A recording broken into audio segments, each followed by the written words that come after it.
Bukende TV1 nze Ronald Sebutiko muva nakasongola njya tugenda butere mu kutesa kandi katambudde mwami Kenneth Poka kandi yes sir yusu 12 akajo kagama tusobola kubeera na campaigns olwembere kyondo kubanga kyeyongedde kino kitegeeza kye mu abesimbiro n'abantu okutwaliza wamu okusokera ddala tulina obutali bumativu mu ngeri electoral commission gyetambuzaamu akalulu ku mulundi guno naddala ng'ekulemberwa justice byabakama naye nga sinabagenda mu maaso ku nsonga eyo njagala kujjukiza Bannayuganda wano waabeerangawo omupiira edda mwami kino baateeka okubanga agujjukira nnyo kubanga ye ebiseera ebyateeka okubanga yali yeetegereza twabeeranga n'omupiira wano nga gw'amaanyi nnyo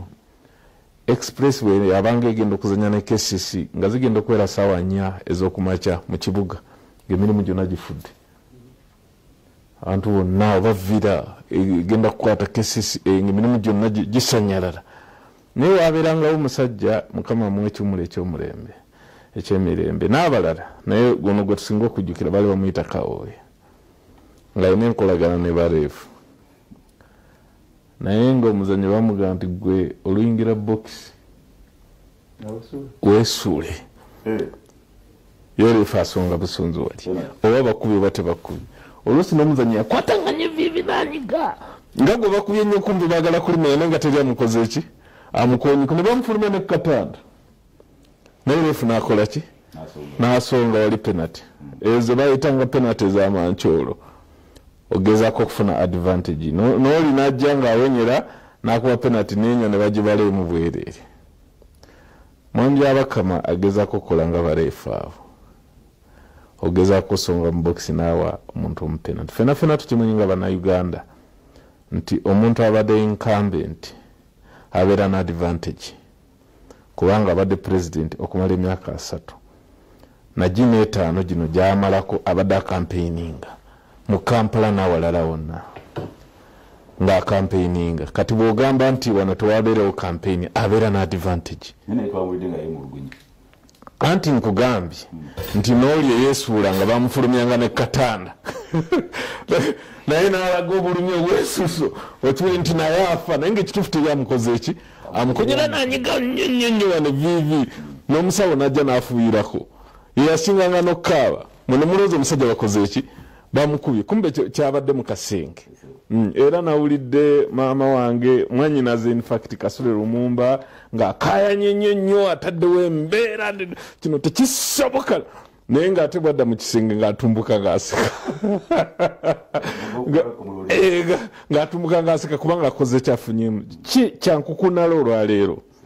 nti presidential candidate Bobi Wine bwe yalingidde mu kibuga Kampala kyali badde kishatinga down olw'obuwagizi bwakola ki bwalina mu kibuga Kampala ne district ezo bw'obanga oga nti wayimiriza lwa covid ate statistics zaatulaze nti eruweere eriyo KSM nkulu ono gyava naye nayo baagiraze ne baga nti eyo kiri bubi eyo kiri bubi kugamba scientific consideration eyakozesebwa okola decision eyo tesobola kuyimirira analysis ekyokubiri bulijjo bwe tuba mu mbeera efaanagana bwetyo tuyita ba stakeholders bonna abeesimbyewo n'ababakiikirira ne tutuula wansi ku mmeeza nawatuga waliwo embeera efaanagana bweti exactly waliwo embeera efaanagana bweti ne tutuuka ku decision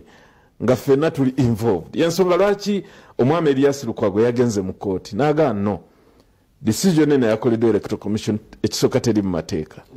ekyokubiri tewabaddewo kuwulirizibwa ekyokusatu electoral commission yakozeseza obuyinza bwetakola ki bwetalina ekyokuna yabadde emenya constitution kuba constitution yaffe yeteekawo presidential and parliamentary elections tosobola kubeera na presidential campaigns ate nga tozirina ekyokutaano ekisinga obukulu bassebo ne bannyabo kyenjagala ffenna twetegereze oweekitiibwa president Yoweri Kaguta Museveni we yayogeranga ku TV ng'ayogera yekka mu biseera bya covid ngajja eggwanga lyonna nga limulindirira najja n'ayogera muzimu ku TV programs ezo oba address ezo ze yakola yagamba nti bwe wanaabeerawo covid mu mwezi ogw'omusanvu n'ogw'omunaana neevaayo omuntu ayogera ku kulonda ajja kuba mulwadde wa mutwe era yabeera nga mukambwe nnyo ebiseera ebyo n'aga nti gana mateka ge tutaddewo aga covid anagame yajja kubanga alidde ne munsi yolukwe asana na kutwala kalabu bibiri bene bikolanga yewuza kuba kugumbira kulabu sifaayo ye president tuyina president yoku omu era ekigambo ki that's why bamuyita fountain of honor era ekigambo ki kitwalibwa nga kigambo ki omwezi ogw'omusanvu gwatuka n'ogw'omunaana nga covid waali electoral commission egenda mu maaso n'okulolling out program y'okulonda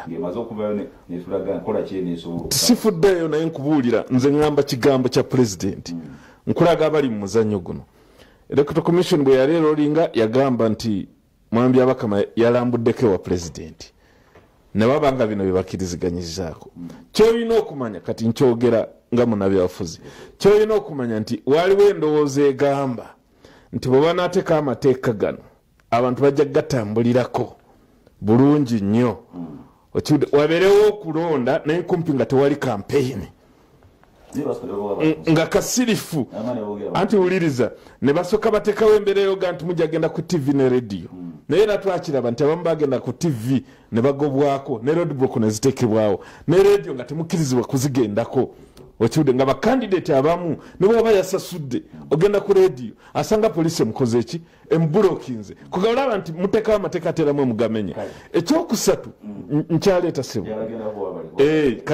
kamalirize kale ekyokusatu nekibeera nti gwe ng'omukulembeze olina okumanya njagala kino tukitunuulire ennyo mwami kino bakimanyi bulungi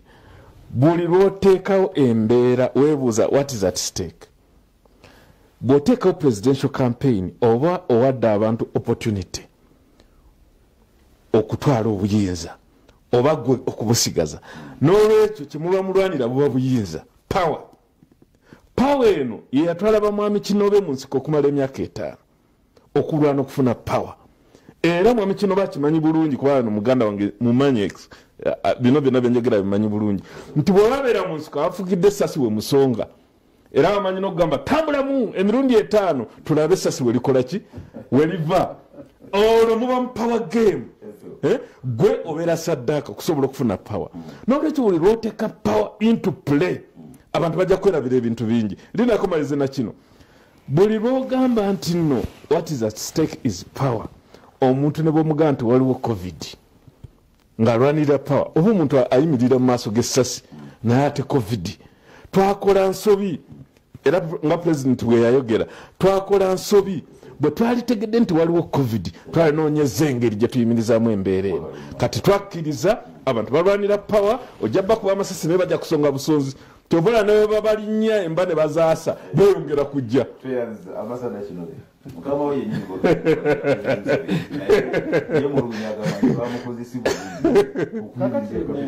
debate eno tulina bwe tukwatagana position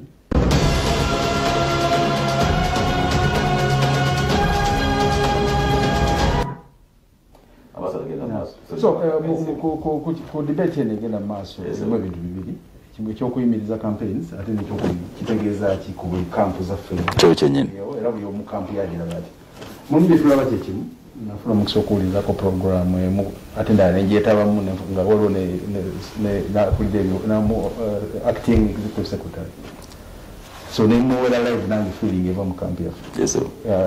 I went into rubber stakes abantu stakeholders I think waliwo oversight ku side electoral commission and I'm glad ogambye bagezaako okuddamu nti decision ne reasons zaabwe notwithstanding okutatunuulira nti baali balina okutuuza ba stakeholders in this meeting kuba nalitula ne mubuuza nti meeting mwawezeza presidential zokka nti nedda zonna mboga kati fenarem tulina obukiiko 3 ku kyalo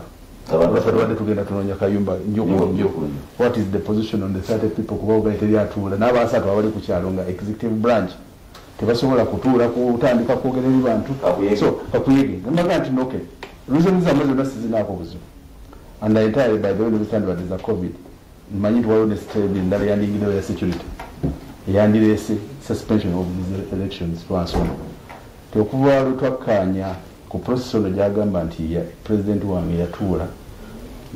n'addressinga press naga nti bwana abayogera COVID mulalo but he is not the sole player nga wayogedde kwa stakeholders yali ndowooza ye nemubuuza mwakanaga twakola consultative meetings era nogera okutuuka ku bino stakeholders SOPs na biki It was a process of consultation in the body. How do you do it? Constitution of course take out. But let them state of emergency in a specified period. Aliamani COVID and Amalabanga, you state of emergency defining Okulonda. President Solana moving up to May. And now you know President Wagan say that I want to constitutional government speaker. How does this contradict the term of the president incumbent? So I think if Okulonda is Okulonda is much bigger than a discipline Okulonda. By that time, Biden and should we have restricted campaigns? Trump to get full blast here while it is after COVID. Biden,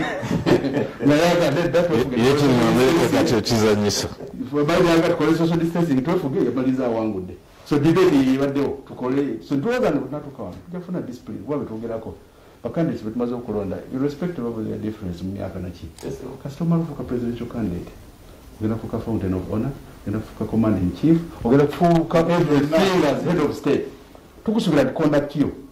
You know, without change your local. Kufa abasigada bagenda mono bayogedde ba activists banange ne bugumu lyaffe. So I think that good faith was betrayed.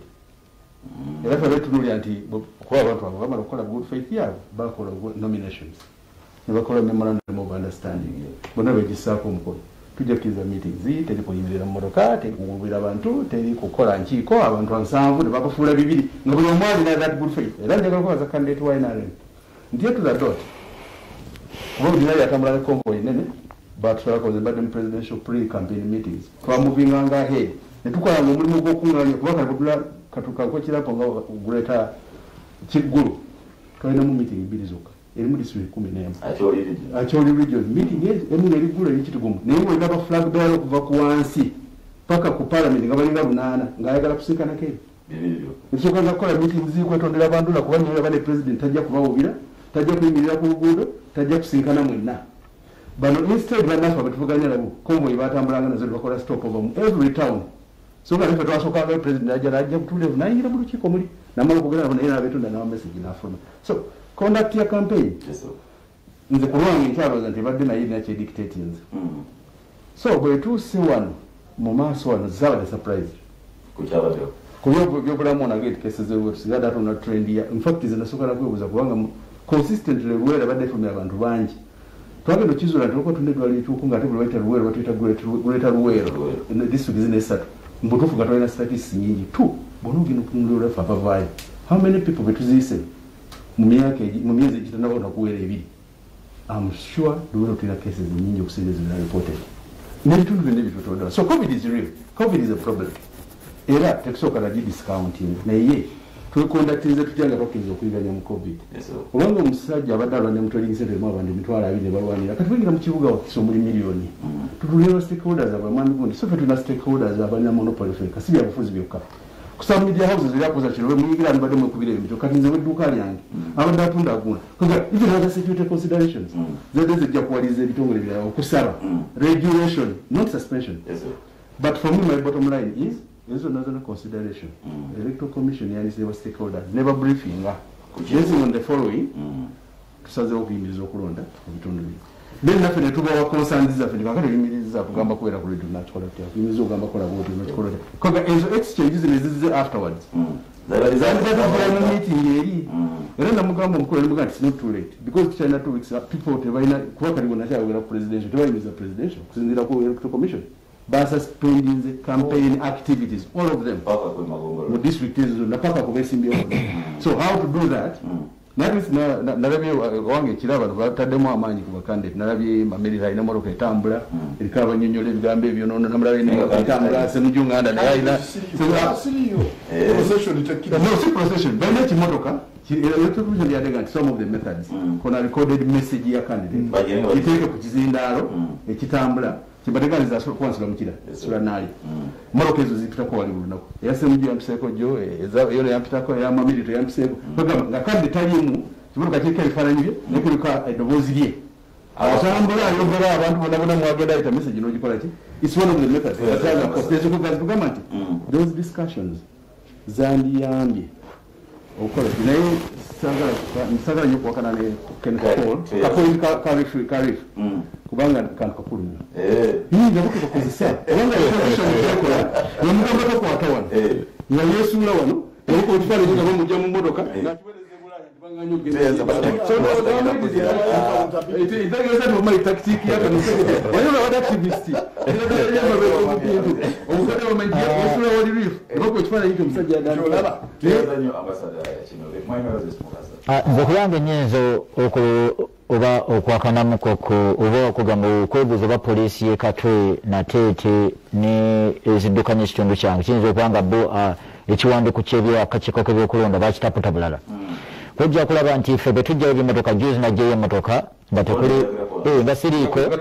emmotoka n'etambula ne bagikwata nengenda wa DPC y'e Katwe nendaba OC station agamba ekkirizibwa olwagenze wa DPC n'agamba emmotoka tugikutte n'agamba akakiiko k'ebyokulonda tekaganya emmotoka zitambula naye ate era tekazikkiriza kati twagala kati ffe tuba tulina kukola ki kugikwata bukwasi lwa nsonga entaputa so twagala akakiiko k'ebyokulonda kaveeyo kannyonnyole ebitongole bikuuma ddembe oba tukkirizibwa mulyango ku mulyango oba emmotoka esobola okutambula nga kuliko ekizindaalo ng'obubaka bwebutambula mu bantu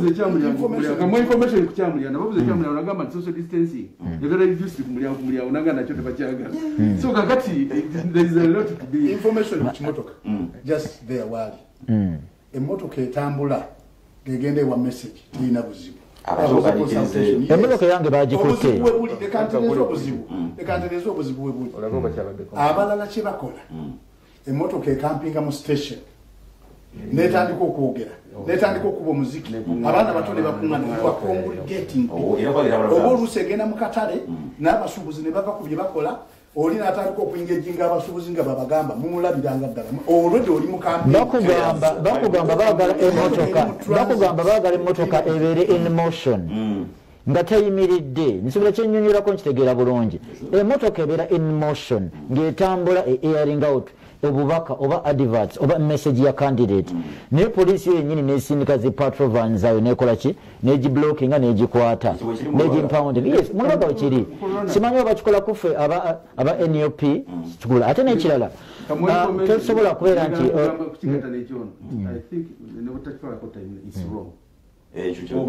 nekyono kyadagamba nti candidate nasasula mu studio ayina ogenda n'omugaana okwogera kyekimu nekyo kati nekirala tosobola kugamba nti ojeewo ocampaigninga oba meetings zonna mu areas of high concentration ate n'olaba nti omukulu Robert Kyagulanyi Ssentamu agenze Kalangala wabula aba yakava ku kidyeriwa ati tannatuuka na gy'alina kugenda naye mwe nga mwakoze eki nga mwamuteeze okumukwata naye yabadde agenza of course campaigninga kati n'okwata ttiimu ye yonna ate nekirala ojja kwekanga nti batugamba balwanyisa covid which is true naye ate tutosobola kuŋŋamba nti arrests zosinga okukola oba okusiba basuspects abasinga babyabufuzi ba NUP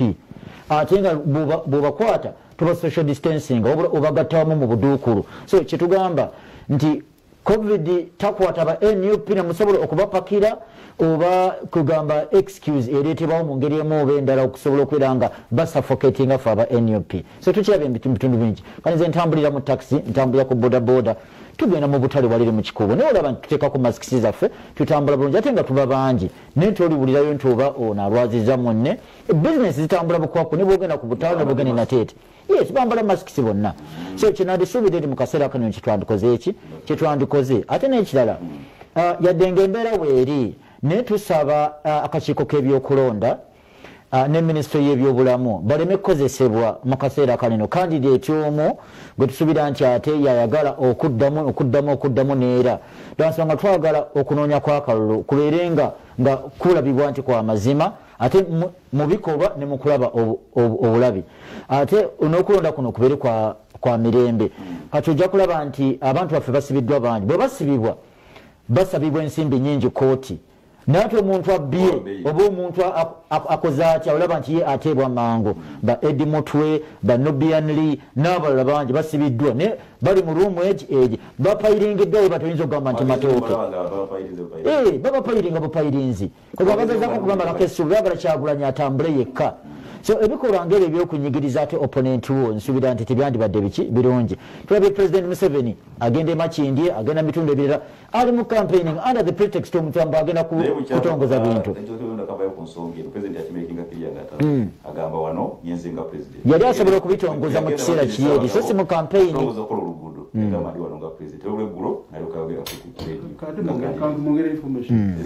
Ononga n'onyo bululu mu constituency.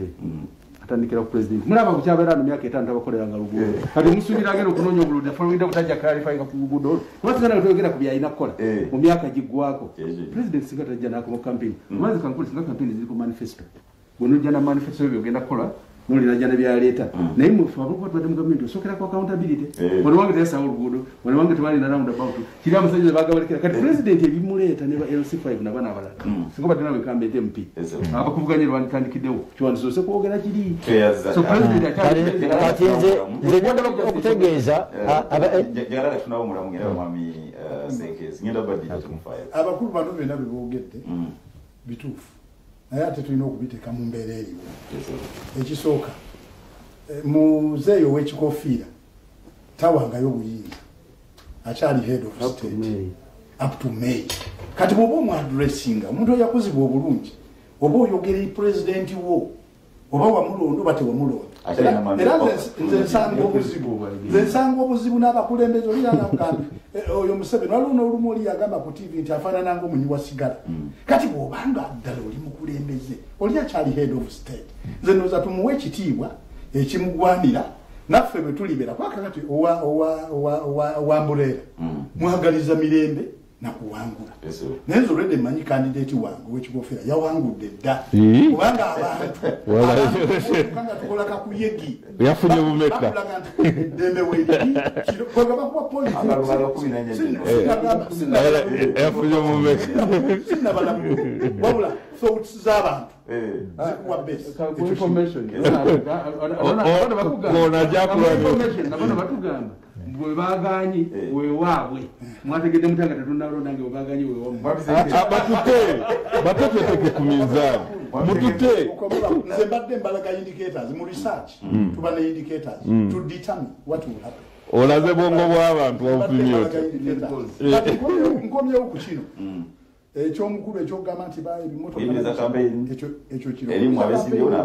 okuyimiriza kampeyini mu Kampala n'ebitundu ebirala ze ndowooza njaga tukkirize tekinyiga opposition yekka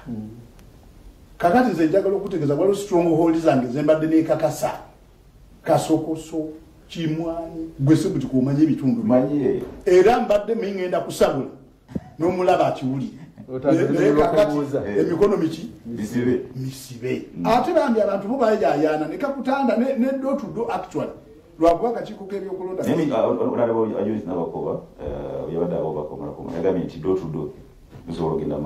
naye ate nayo kati yabulabi kati ngaffe abangalu olutonyayo bwoti nti ndi do to do toyina ngeri gyosobola kuavoidinga abantu kujja wooli so ndowooza nakyo tukistarding naye mu budde bwange bumpadde nze njagala kutegeeza abantu nsonga emu ekisooka lyetteeka electoral commission omukulu n'abadde agamba tekiri mu mateeka tekiri ki naye mukulu byabakama bwe yali annyonnyola yagamba ebintu bibiri tulina obuyinza to plan to make decisions and consult you or you react to our decisions and then we engage the consultation later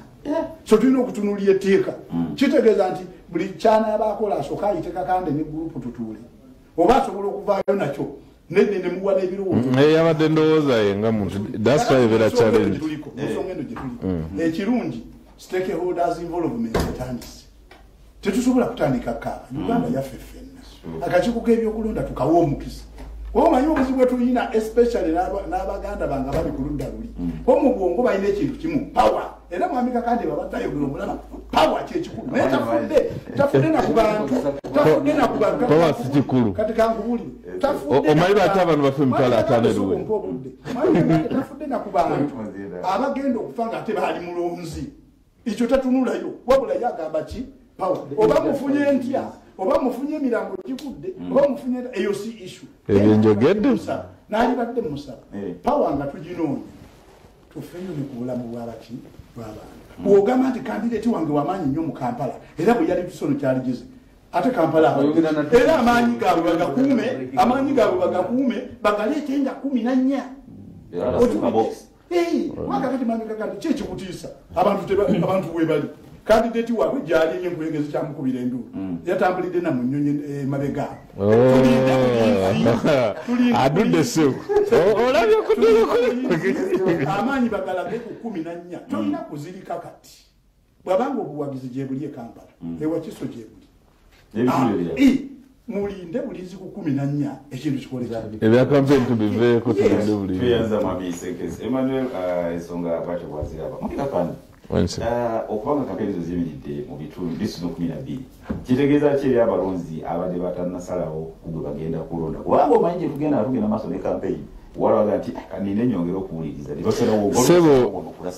era kantandikire ku muganda wange avudde waggulu kyayogedde ekyokera ddala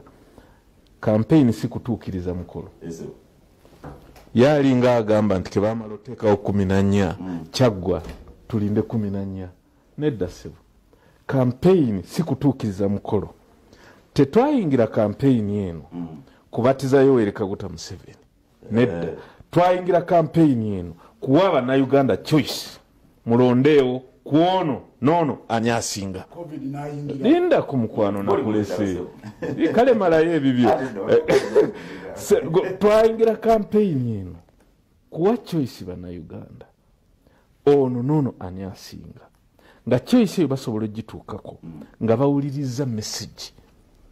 Kyagulanyi agamba bw'ati kankole ku ba president Kyagulanyi agamba bw'ati ne Muzeeyi Museveni agamba bw'ati Amuriat agamba bw'ati naye tupime omusajja n'ayogeredde ebintu bino myaka 34 tabituukiriza kati ono agamba ki awe wava taabu waliwo gwe tofaayo gwe toli kampeyina wekitibwa ofaakiyo olinago kampeyiningira kale bwentu bwenkirese ndemonstratinga campaign kitegeeza ki in principle totya nnyo bwe mba nkukutte mu bbwa ekyo kye njagala okulaga kakati ono omulonzi omuwe omukisa okuwuliriza ono n'okuwuliriza ono kwaba omutwala mu kulonda mu nzikiza nga tawuliriza mesigi y'ono nga tawulidde ono kyakola kampeyini mbeeramu n'ebintu bingi n'ebirungo bingi omukulu kino babimanyi era babiteekamu bye bagezako okuggalira kakati waliwo awulira obuwuliza akadole naga musajja oyo yanzinidde bulungi nja kumuwa akalulu ekyo kimanyi bulungi ebyo byonna tubiteeka into perspective nze sikayana na kya covid era nze principle yange from day one yali egamba bwe tuba nga tetusobola kubeera na kulonda mu mbeera eno kuli competitive tuyimirize kubanga obulamu bw'abantu naye nzikiriza comes first America gye twogerako yagenze mu kulonda naye genda ku TV olabe ekiri America kiri kizibu mu nnaku 3 mbadde ndaba amawulire yesterday kiro mu nnaku 3 bafiiriddwa abantu 1,000 naye abantu babogera baganga America yalonze mu nnaku 3 ekyo ffe Uganda tetukisobola America ina health facilities mpitirivu okubeera ennungi erina buli kimu n'abantu ebagabira ssente emanyi n'okuwa abantu $2,200 babeerewo tetusobola kwegeza ku America naye bakugaye mu nnaku 3 Desemba ono abadde masaka efiiriddwa mu nnaku 3 abantu 1,000 and you see factor mwamika kandi kyaleeta ekyo kino kyetulina wano abantu abasinga okufa tebabeera active era abasinga okubeera affected basigala waka kati for the young blood abali active ababeera wala tukunganye na gitwetolera ne tubatwalira waka. That's why what is talking about is now happening. Abavubuka bonna abali eno bambi unfortunately tebabala na bubone rules tebalwala nnyo naye buli muvubuka gy'aveeko olina mama wo olina taata wo and this is what is now hitting America exactly balekera mail bakoma naye kati twavaayo twakanya mu kulonda how do we move anti kakati kyenkugamba ekyo nti nze tonteekako nsobi gye wakola ogwakola ki ogwasooka omukulembeze kimufuula omukulembeze asobola okutunulamu mu maaso n'apima naga akino kisobola okuvaamu kino tukireke n'okumukyawa ne bamukyawa naye ng'agezaako okuwonya bulamu bwaki bw'abantu ekyo tetwakikola no tuwetaaga presidential decree mwami Kinobe nze sigamba president Museveni waliwo institutions no ye president yayogera nga president era twalaba kyeyayogera kyakola okiwulidde linda kusibu byonna tujja kubyogera si kye tudebating olwaleero kyengezako kulaga nti mu constitution is not cast in stone teri teeka liri cast in stone nti ne bwe tuba tufa bwe liba lyagala mutuula muno musigalamu ekizime nekibakolaki nekibakuba era amateeka gateekawo mechanism kyetwalemwa okukkiriza mukulu Kinobe kyolina okukkiriza nti twalemwa okukkiriza nti covid is an emergency senga twakkiriza nti covid is an emergency waali baddewo mechanism egamba nti okulonda kuyimirire okumala emyezi bwegiti tulabe embeera nga bwenaakolaki nga bwenaabeera oba tirinunge lwakuba mu maaso egyo kiraga kyentegeera obulungi kyalimu nze njogedde mazima nti kyalimu power nti waliwo ekyali tuse ne tugamba nti president Museveni gwe kisanja kye kikoze eki kiweddeko omuntu omulala ateekenga ekyaji ekyo kyatasobola kuwulira n'olunaku n'olumu ngamaliza ekyo kyekiviiriddeko obuzibu bwonna ne bannayuganda okufa n'okubonaabona kwonna kwe tulimu nti kyali tuuse ekiseera ne kiga nti president asooka akole ki addekeba n'olwekyo olw'okuba twalaba yeeyo mu maaso katufe There was an issue of power, and that power constitution is how you come in and how you go out. Zikiziganya nawe inaye wadde mu context yemu ekyo gatwagana okukanya sife twagana okukanya whether covid is an emergency. Ambassador gara kunsonyiwa yasoboye tuwumalemu wetukoma tugenda kutandikira awo ina prison sharing program akarubi yali mugumu kubukede TV wano tova okasoke tumulemu katono.